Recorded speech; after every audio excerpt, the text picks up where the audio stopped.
누릴 것, 믿음으로 누릴 것. 우리는 계속 믿음, 은혜에 대해서 지금 계속해서 설교를 이어나가고 있습니다. 시리즈처럼.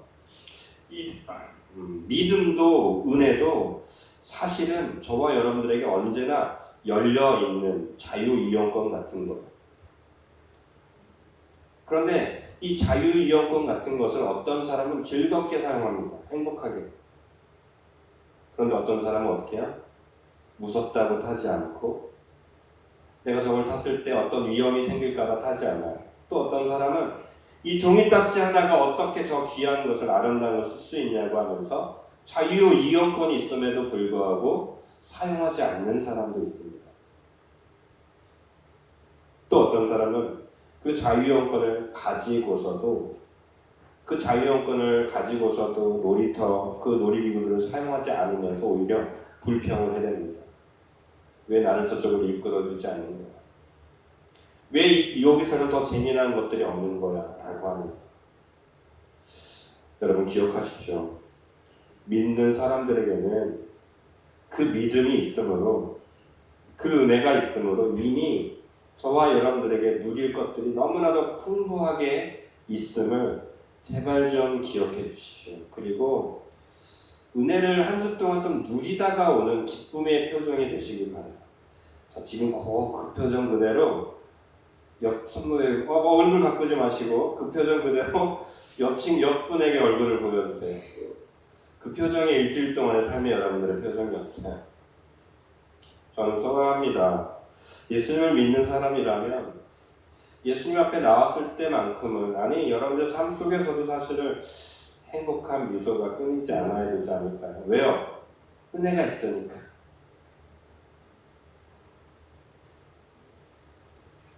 결혼을 하면 점점 아내에게 실망하게 되죠. 남자는 그런가요? 여러분 여자들 똑같잖아요. 남편에게 점점 실망하잖아요. 왜요? 연애할 때에 멋졌던 남편은 점점 사라지고 뭐가 나와요? 배부른 이상한 아저씨가 나오잖아요.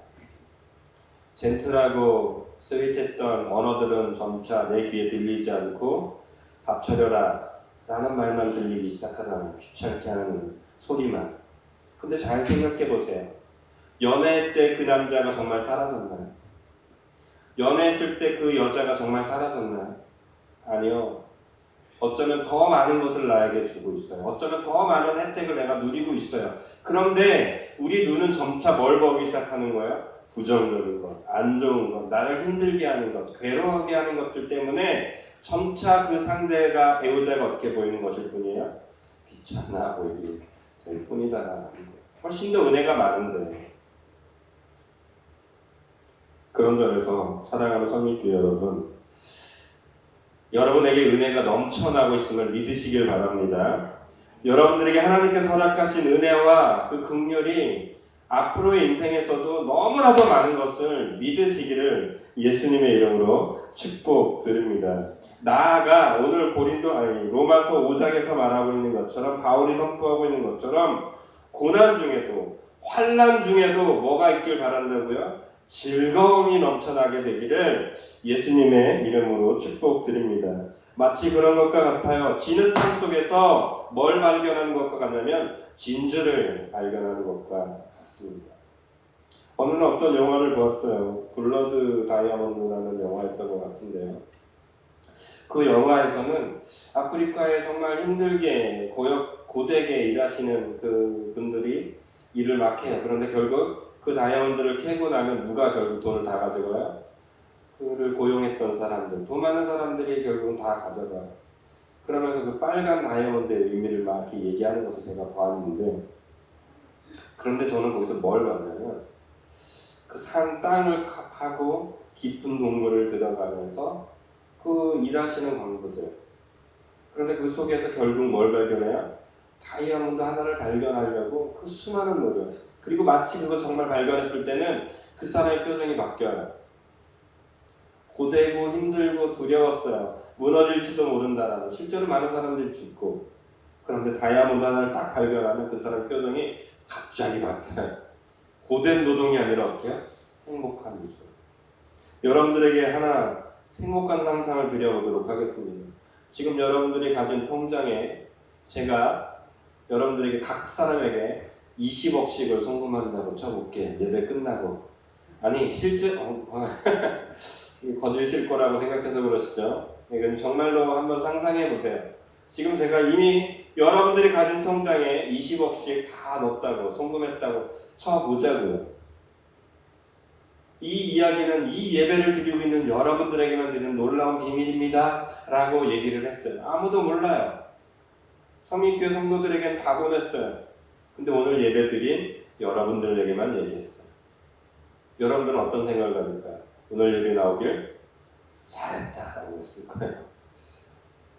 근데 이 얘기를 하기 전까지, 만약에 이 얘기가 정말 사실이었다면 이 본당에 나오기까지 여러분들은 어쩌면 이런 생각을 가지고 나왔을 거예요. 또 소명선 목사 쓸데없는 20분 동안 30분 동안 설교 들어야겠네. 또 2시간 동안 또 찬양팀 같은 경우는 아침 일찍 나와서 또 얼마나 괴롭게 소리 지르고 목도 아픈데 성도님들은 잘 따라하지도 않는 것 같은데 또 고래고래 소리치다 와야겠네. 고생만 보였을 거예요. 근데 그 순간이 언제부터 바뀌어요? 내 통장에 20억이 있을 거야 라는 이 믿음이 쑥 들어오는 순간부터 표정이 달라지잖아요. 믿음은 이런 거예요. 사도 바울이 로마서에서 말하고 있는 환난은 즐거움입니다 라고 말하는 표현이 이 믿음을 가진 사람에게만 혜택되는 거라고요. 오늘 말씀 5절을 같이 읽어볼까요? 4절 5절을 3절부터 쭉 읽어볼게요. 죄송해요. 3절부터 잠시만요. 같이 3절부터 쭉 읽어보겠습니다. 시작. 다만 이뿐 아니라 우리가 환난 중에도 즐거워하나니 이는 환난은 인내를, 인내는 연단은 소망을 이루는 줄 알미로다. 5절도요. 소망이 우리를 부끄럽게 하지 아니함은 우리에게 주신 성령으로 말미암아 하나님의 사랑이 우리의 마음에 부은 바 됨이니. 아멘.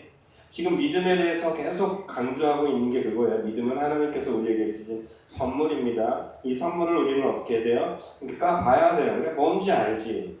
까보지도 않고 믿음 달라고 해놓으면 하나님은 이미 막 산타 할아버지가 여러분들에게 막 쌓아두는 보물처럼 이미 막 주시는데 여러분 마음가운데 막 쌓여 있어요. 근데 하나님은 또 뭐라고 그래요? 믿음 달라고. 그럼 하나님은 그러실 것 같아요. 좀 까봐 라고 할 것 같아요.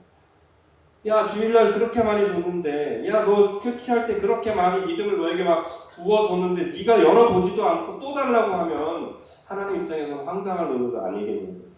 그래서 이게 6절에서 말하는 게 그거예요. 5절에서 말하고 있는데, 그런데 그 위에 그 믿음으로 누릴 것에 대해서 딱 집중적으로 얘기해요. 네가 왜 믿음을 가지면서도 왜 못 누리느냐? 아니 믿음이 있는 사람이 꼭 누려야 되는 게 뭐냐? 라고 강조를 해요. 그게 뭐예요? 환난을 가진 너희가 어떻게 할 수 있다고요? 즐거워할 것이다. 이게 참 이게 역설이에요. 역설. 기독교의 역설. 여러분들에게 얘기를 해볼게요. 여러분 저 밖에 나가서 현장 노동을 일하는 일을 하실래요? 아니면 저 사무실에서 따뜻한 냉온 풍기 있는 곳에서 컴퓨터 자판기 두드리면서 일을 하실래요? 라고 하면 여러분 뭐 하시겠어요? 당연히 나가서 하신다고요. 그런 대답은 제가 생각을 못했네요. 육체 노동이 강해지면 육체에 누가 수고하는 일을 하고 싶겠냐고요. 그런데 가치를 살짝만 바꿔보세요. 어떤 사무실에서 자판기 두드리는 게 연봉이 1억이에요. 그런데 밖에 나가서 육체적 노동을 하는데 연봉이 50억이에요. 여러분 뭐 선택하실래요? 그래도 사무실에서 한다고 하는 사람도 있을지도 몰라요. 근데 제가 말하고 싶은 요지는 그거예요. 가치의 무게가 크면 육체의 노동이 어떻게 보여요? 그렇죠. 노동의 가치를 만약에 나는 그래도 자판기 두드리는 게 더 가치 있어 라고 생각하면 1억을 받더라도 어떻게 하는 거야? 그쪽으로 가는 거야. 근데 우리는 자꾸 세상적인 관념은 어떻게 가치를 딱 정해놓냐면 50억과 1억 뭐가 더 커요? 50억이 크네, 50억이 좋은 거야. 이게 세상적인 관념이라고요. 세상이 사단 마귀가 저와 여러분들 자꾸 그쪽으로 끌어모아요. 그래서 마치 50억을 못 가진 사람은 어떤 사람이라고 여기냐면 실패한 사람으로 여기게 만들어요. 이게 사단 마귀가 주는 생각이에요. 그래서 우리는 50억을 못 받으면 난 실패자야. 오늘도 망했어. 이번 주도 망했어. 난 하나님께 드린 것도 없네. 망했어. 왜요? 세상과 비교하다 보니까. 그러나 환난 중에서도 즐거워할 수 있는 가장 귀한 이유는 믿음이 있는 사람은, 이 진리를 가진 사람은 50억을 못 벌어도 500원이 있어도 기뻐할 수 있어요. 지난주에 아브라함이 어떻게 했어요? 하나님께서 아브라함에 대해서 뭐를 의로 여겼어요? 하나님을 바라보는 믿음. 하나님을 믿으니 하나님이 그를 뭐라고 했어요? 그의 의로 여겨주셨다라고 했잖아요. 내게 50억이 있어서 하나님을 믿는 게 아니고요. 내게 500원이 있어도 이게 하나님이 내게 주신 거라는 믿음이 있으면 하나님은 그걸 뭐로 여기시는 거예요? 믿음의라고 여겨주시는 거예요. 그런데 이게 놀라워요. 믿음이 있는 사람은, 하나님이 의롭다 여겨주신 사람은 어떻게 하기 시작하냐면 하나님이 끌고 가기 시작하세요. 아니, 정확하게는 그 사람을 불러주시는 거예요. 불러서 하나님의 길 가운데 기찻길 위에 딱 놓는 거예요. 그래놓고 우리는 어떻게 해요? 기차를 타고 가면서 그냥 누리기만 하면 돼요. 그런데 기차도 안 타고 저 멀리 가는 새마을이 아닌 KTX를 바라보면서 나는 왜 저 차가 아니냐고 하고 있으면 참 불쌍한 것 아니냐고. 여러분들도 타고 있는데 사실은 여러분들 아무 고생 없이, 여러분 수고 없이 그 은혜를 누리고 있는데.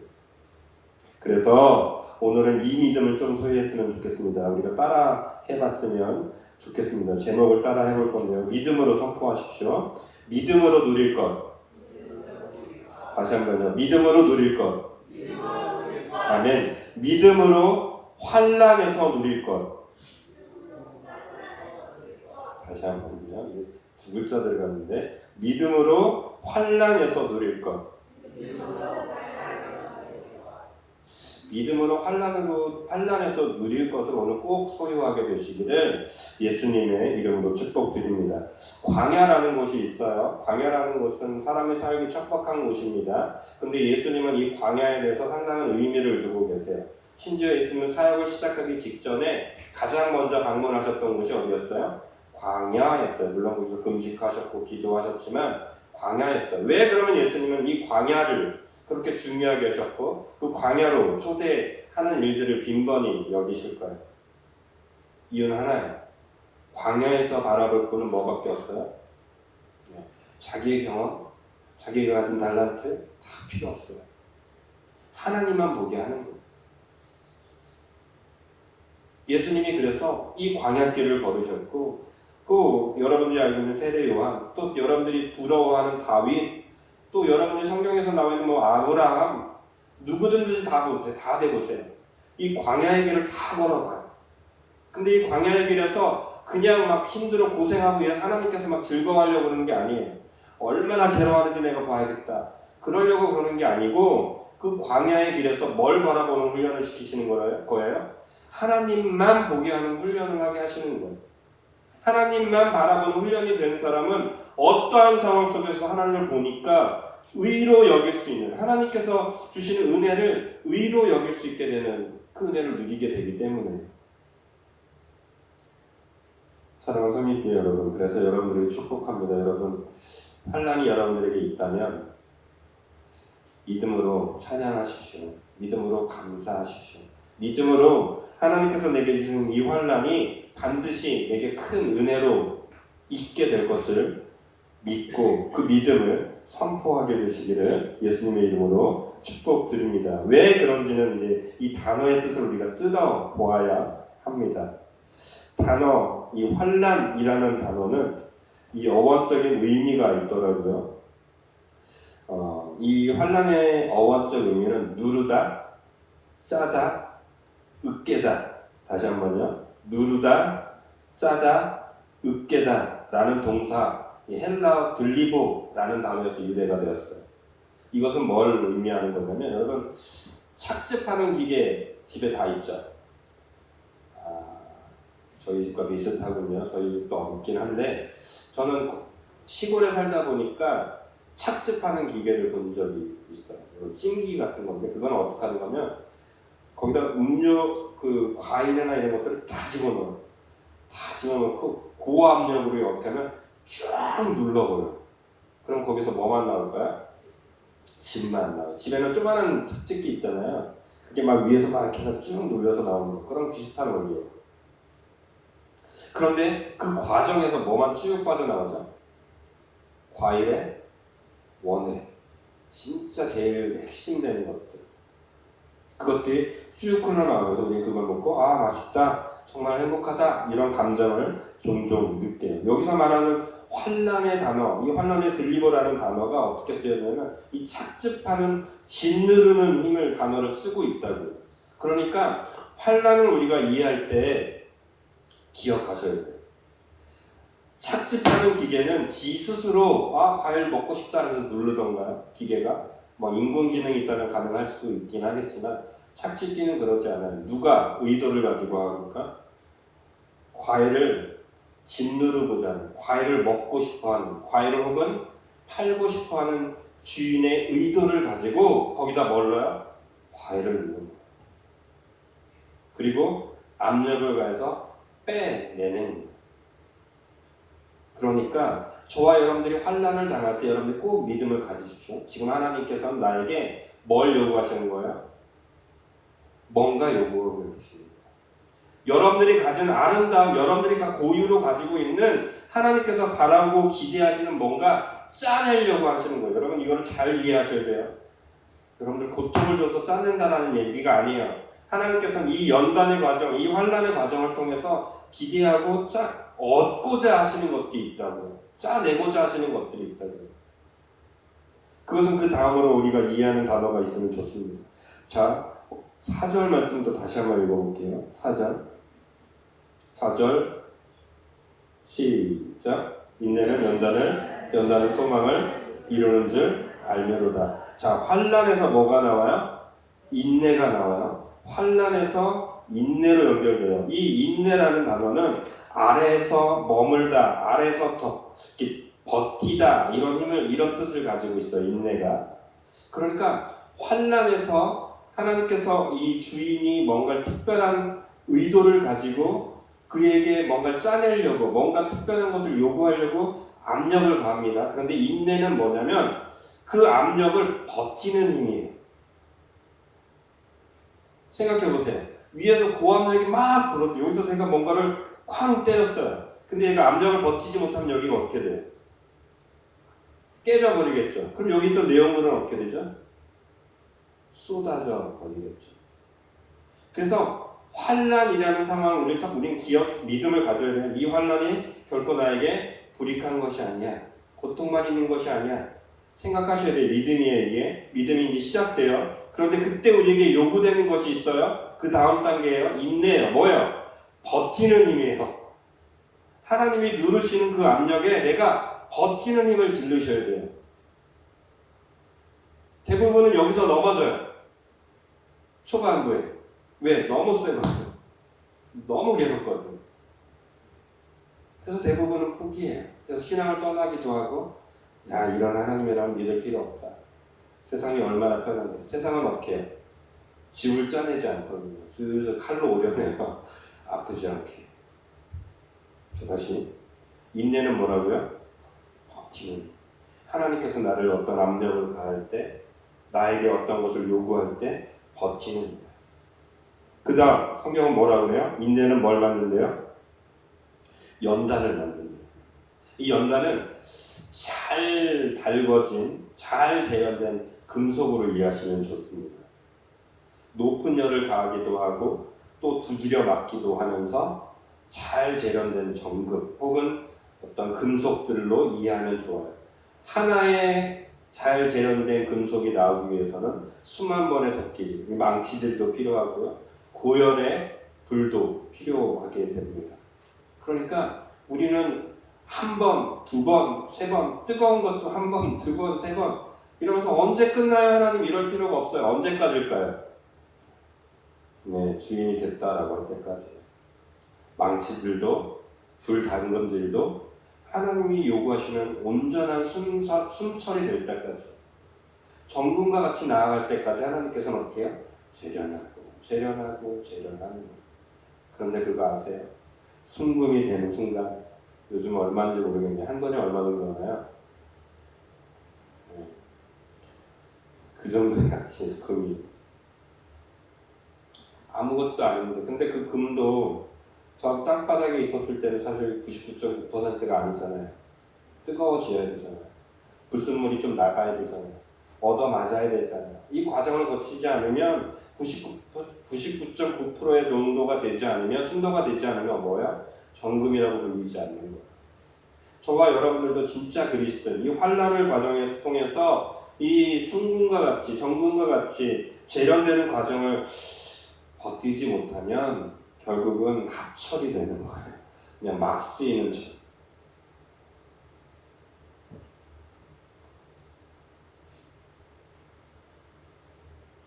이 과정을 통해서 결국은 뭐랑 연결이 됩니까? 오늘 본문은 소망까지도 연결이 됩니다. 6절, 우리가 4절, 죄송해요. 5절 같이 읽어볼게요. 소망이 우리를 부끄럽게 하지 아니함은 우리에게 주신 성령으로 말미암아 하나님의 사랑이 우리 마음에 부은 바 되니. 이 과정, 이 환난의 과정을 연단받고 훈련받고 버티는 사람은 소망을 저절로 우리가 이제 얻게 되는데요. 이 소망에 또 다른 연결점이 연결이 돼요. 그냥 끝나는 게 아니야. 이 과정을, 환난을 잘 버틴 사람에게는 소망이라는, 믿음이라는 씨앗이 탁 주어지는데 그것으로 끝나지 않아요. 6절의 말씀 또 읽어보겠습니다. 6절 시작. 우리가 아직 그 기약대로 그리스도께서 경건하지 않은 자를 위하여, 어디까지 이게 연결이 되냐면 예수님의 죽으심까지 연결이 돼요. 십자가의 죽으심까지 연결. 여러분들이 제일 이해가 되지 않는 게 그거 아니에요? 예수님이 왜 나 때문에? 이거 아니에요? 아닌가요? 당연히 죽을 만하신가요? 나 정도 돼야 뭐 예수님이 죽을 만하시던가요? 예수님은 4대 성인에 속하는 분이에요. 지금 믿지 않던 사람들이 예수님을 4대 성인으로 올려놔요. 그럼 적어도 예수님의 가치는 4대 성인만큼의 가치가 있는 사람이라고요. 최소한 성경이 말하는 거 빼고 세상 사람들이 말하는 가치 4대 성인에 들어가요. 그러면 여러분들은 4대 성인의 가치만큼 있어요? 금은 금값이 돼야 이게 서로 교환할 것 아니에요. 금 정금을 딱 놓고 정금의 가치를 줘야 금과 바꿀 것 아니냐고요. 근데 대체 여러분들은 뭐가 있길래 예수님께서 여러분들과 생명을 바꿨을까요? 근데 이게 놀라워요. 오늘 본 말씀, 환난을 겪고 인내를 겪고 연단을 받고 소망을 품게 되잖아요. 이 소망이 뭐로 연결이 되냐면 예수님이 나를 위해서 죽으셨다는, 기약대로 죽으셨다는 믿음으로 연결이 되는 거예요. 이게 정말 놀라워요. 훈련을 받지 않으면, 이런 과정을 통하지 않으면 예수님의 사랑을 깊이 체험할 수 없다는 얘기예요. 여러분, 지금 세상 사람들 중에 예수님이 날 위해서 십자가에 죽으셨습니다 라는 거 모르는 사람이 몇이나 될까요? 거의 다 아실걸요? 근데 여러분들은, 저는 어때요? 십자가 앞에서 예수님이 나 때문에 죽으셨다는 사실이 믿어지니까 주일날 나와서 이런 헌신을 할 수 있는 거예요. 또 한 번 그 은혜를 사모하면서 나올 수 있는 거라고요. 이 기약대로 이르는 이 소망이 저와 여러분들에게 막 부어지는 거예요. 그래서 이런 삶을 살 수 있다니까요. 착각하지 마세요. 여러분들이 열심히 살아서 주님께 나올 수 있는 거 절대 아니에요. 내가 시간 뺐다고요? 아니에요. 여러분들이 이 환난, 이 인내, 연단의 과정을 다 거치고 나서는 이 하나님께서 기약대로 죽으심이 내게 믿어짐으로 이 예배가 즐겁기 시작할 거예요. 오늘 말씀을 결론을 내면서 이 찬양을 같이 하고 싶었어요. 내 주 하나님 넓고 큰 은혜.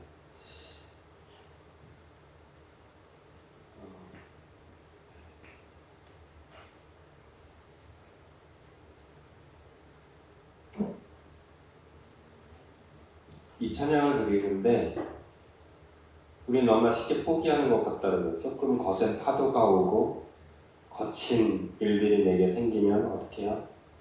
도망가려고만 하더라고요. 그때 저와 여러분 기도해야 돼. 하나님 인내하는 마음을 주세요. 좀 두드려 맞고 눈이 좀 밤탱이가 되고 이러면 하나님 그만하고 싶어요 라고 할 때도 있어요. 그런데 기억하셔야 돼요. 이 과정이 저와 여러분들이 하나님께 나아가는 정금과 같이 나아가는 시간임을 기억하십시오. 이 정금과 같은 믿음으로 나아가는 사람들에게는 뭐가 생겨요? 소망이 생겨요. 단순한 바람, 단순한 희망이 아니라 확실히 예수님이 나를 위해서 죽으셨다는 이 소망이 막 올라와요. 그래서 예수님을 배반할 수 없는 믿음이 생기는 거예요. 그때 우리는 기억해야 돼요. 한 걸음 한 걸음. 한 걸음 한 걸음 나아가고 하나님이 주시는 그 은혜를 맛보아 알아가야 합니다. 이 두 찬양을 같이 드렸으면 좋겠습니다. 찬양해 볼게요. 내 주 하나님.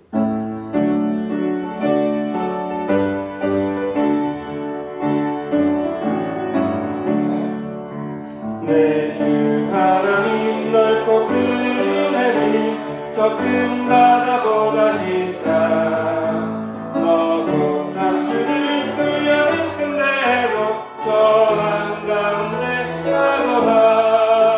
언덕을 떠나서 산파에 맺히어 내 주 예수 은혜의 바다로 내 맘껏 정하나. 3절 많은 사람이 얕은 물가에서 저 큰 바다 가려다가 찬삭거리는 작은 파도 보고 마음은 널까요 없다네. 언덕을 떠나서 산파에 맺히어 내 주 예수 은혜의 바다로 내 맘껏 정하나. 자곧 가거라 자곧 가거라 이제 곧 가거라 저 푸른의 바다 향해. 자곧 내 걸을 저 깊은 데로 가라.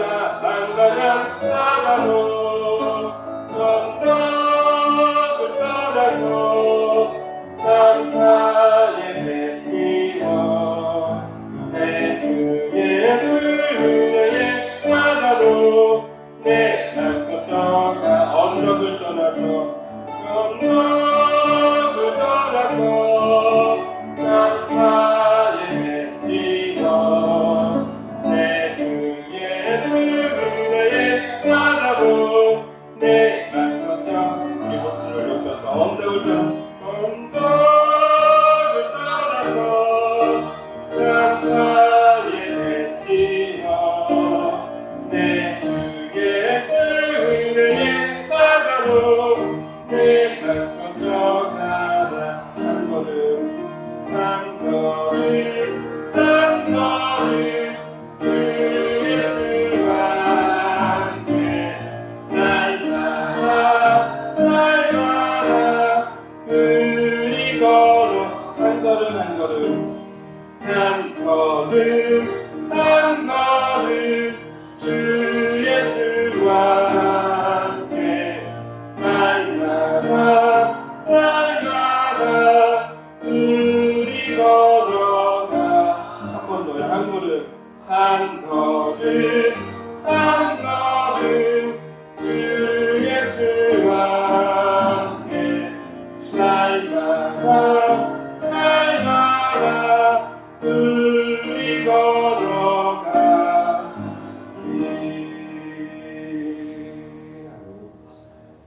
오늘 본문 말씀 5장 1절은 그러므로 우리가 믿음으로 의롭다 하심을 받았으니 우리 주 예수 그리스도로 말미암아 하나님과 화평을 누리자라고 합니다.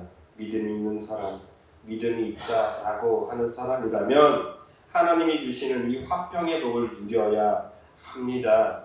왜 여전히 두려워하십니까? 왜 여전히 벌벌 떠는 인생에서 머뭇거리는 인생에서 나아가려고 하지 않습니까?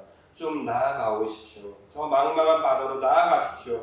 나아가는 자들이 누릴 은혜를 기대하십시오. 그러나 이것은 어느 날 갑자기 생기지 않아요. 환난 가운데 믿음으로 즐거워할 수 있는 자, 환난 가운데 인내로 버티는 자, 인내 가운데 연단으로 훈련받아 가는 자, 연단 받으면서 훈련되어서 소망을 붙들 수 있게 된 자가 이 망망한 바다, 하나님이 베푸신 은혜의 바다로 노를 저으며 나아갈 수 있는 것입니다. 그 믿음을 달라고, 그 믿음으로 살아가게 해달라고, 또 혹시 믿음을 주셨다면 이제는 그 믿음을 회복하게 해달라고 우리가 기도해야 하겠습니다. 우리 자리에서 일어나서 잠깐 기도할 텐데요.